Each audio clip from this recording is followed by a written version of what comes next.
Assalamualaikum dan selamat pagi. Okey, hari ini untuk subjek pengurusan diri, kita nak pergi tajuk 6 iaitu rawatan awal kecederaan ringan dan kemalangan di dalam bengkel.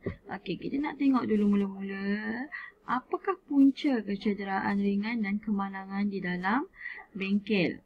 Okey, peralatan dan bahan yang ada di dalam bengkel boleh mendatangkan kecederaan dan kemalangan jika kita tidak berhati-hati. Okey, aspek keselamatan perlu diambil berat bagi mengelakkan kecederaan yang tidak diingini berlaku. Okey, apa contoh kecederaan ringan dalam bengkel? Contoh dalam bengkel masak. Okey, kata bengkel masak, kita memasak, tengah menggoreng. Okey, contoh kecederaan ringan, terkena minyak panas. Okey, akan ada luka. Betul? Okey, kemudian kalau awak berkebun, awak menggunakan cangkul. Tiba-tiba terkena kawan punya kaki. Okey. Apa lagi kecederaan ringan yang ada? Tengah-tengah tengah berkebun, tiba-tiba termasuk dalam satu lubang. Terseliur kaki. Itu pun kecederaan ringan. Okey, kita nak tengok apakah punca kecederaan ringan dan kemalangan di dalam bengkel. Ada 3 faktor. Okey, faktor pertama ialah faktor fizikal. Yang kedua, faktor kemanusiaan. Dan yang ketiga ialah faktor pentadbiran. Okey, kita lihat yang pertama iaitu faktor fizikal. Apa faktor fizikal? Okey, pendawaian elektrik. Dekat bengkel tu, kalau dekat sekolah, biasanya bengkel-bengkel ni bangunannya lama. Okey, tak semualah tapi ada juga bengkel yang baru. Okey, ini adalah salah satu puncanya sebab pendawaian elektrik ni melebihi 40 tahun. Kemudian beban berlebihan. Awak ada satu plug, lepas tu awak tambah lagi plug, extension tu. Sambung lagi dengan oven, dah pasang oven, pasang pula mixer, pasang pula bread maker. Kita dah guna secara berlebihan. Itu boleh mengundang kepada kemalangan di bengkel. Okey, kemudian inilah pendawaian tambahan. Kemudian faktor fizikal dari segi persekitaran, terdapat tumpahan minyak. Okey, ini biasanya macam kat bilik masak ke ataupun kalau dekat bengkel yang kemalan hidup, yang pelajar biasa, kita ada guna minyak hitam ada kan.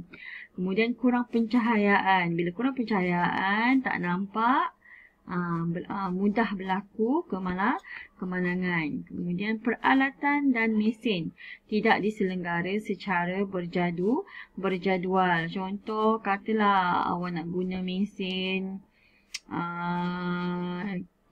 pemutar kek. Kita dah lama tak guna ni. Okey, dah lama tak guna. Lepas tu kita dah lama tak selenggara servis dia kan. Okey, kemudian kita nak guna satu hari ni. Bila kita guna, kita tak tahu dia punya mata tu mungkin dah patah ke, nak tercabut ke, dah longgar ke. Okey, itu boleh mendatangkan kemalangan di bengkel. Okey, kemudian susunan tidak teratur. Okey, susunan tidak teratur pun salah satu punca. Bila susunan tak teratur, pergerakan awak akan terbatas. Bila terbatas, awak lalu sini langgar. Bertemu dengan kawan awak sebelah belakang, terlanggar juga. Okey, bila terlanggar, terjatuh akan mendatangkan kecederaan. Okey, itu dari segi faktor fizikal. Okey, kemudian kita pergi faktor kemanusiaan. Okey, faktor kemanusiaan ni siapa? Kita lah, manusia. Okey. Yang pertama kecuaian, iaitu kurang tumpuan. Cikgu suruh buat yang A, awak pergi buat tugasan selain daripada A. Okey. Kena fokus. Okey, kemudian kurang pengetahuan. Memaksa diri melakukan kerja dan kurang latihan. Contohnya kalau kat bilik masak, cikgu suruh awak pegang, okey, ambil tempat membuka tin, tolong buka tin. Cikgu nak tengok, ni cikgu suruh. Tapi awak tak tahu.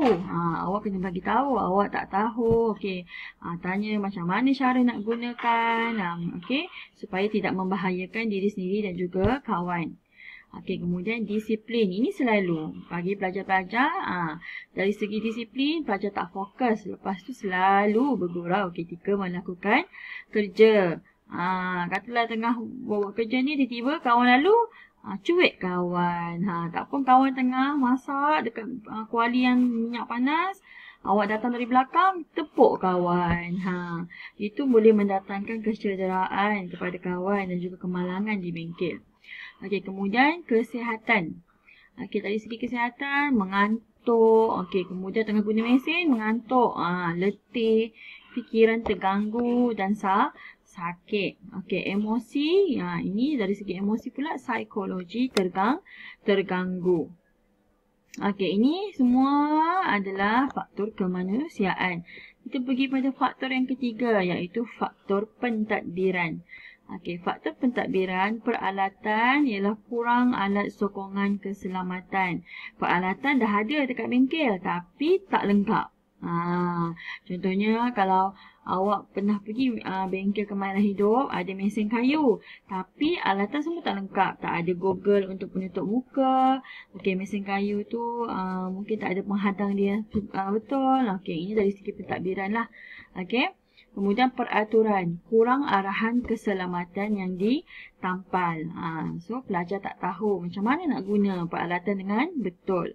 Kemudian, kurang latihan ketika menghadapi kemalangan. Ini selalu terjadi. Bila berlaku kemalangan, kita panik. Kan, kita panik macam nak buat apa ni. Kalau kata luka, kita terus pergi letak ke air bagi mengalir bawah air. Tidak. Patutnya kalau luka, kita kena ambil kain, kita tekap dekat tempat luka, tekan supaya darah tidak lagi keluar. Kita kena ada ilmu juga untuk persediaan menghadapi kemalangan. Okey, kemudian kurang menguatkuasa pemakaian yang selamat di dalam bengkel. Okey, kadang-kadang ada yang terlepas pandang masuk ke bengkel, pakaian tidak mengikut peraturan yang sepatutnya. Okey, ini adalah 3 punca kecederaan ringan dan kemalangan di dalam bengkel. Kita ulang sekali lagi, ada 3 faktor. Faktor fizikal, faktor kemanusiaan dan faktor pentadbiran. Okey, itu sahaja untuk hari ini. Tugasan anda pada hari ini ialah untuk lengkapkan ruang kosong di modul pengurusan diri awak, muka surat 1. Okey. Lengkapkan ruang kosong dengan punca kecederaan dan kemalangan di dalam bengkel. Cikgu dah sediakan ruang dia. Awak boleh cari jawapan di dalam video. Ini yang cikgu dah terangkan ni. Okey, semua jawapan ada di sini. Tinggal salin dan jawab. Okey.